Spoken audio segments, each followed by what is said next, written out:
An unusual sight which shocked the residents of Venice on Tuesday as a tornado-like wind swept across the city's lagoon.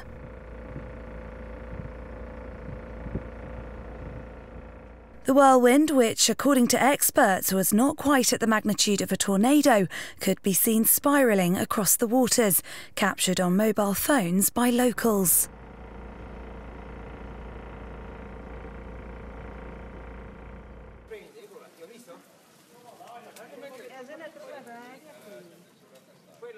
The worst-hit areas were the outlying islands, where hundreds of trees were uprooted, and the island of Santa Elena in particular, where shops and restaurants were also damaged.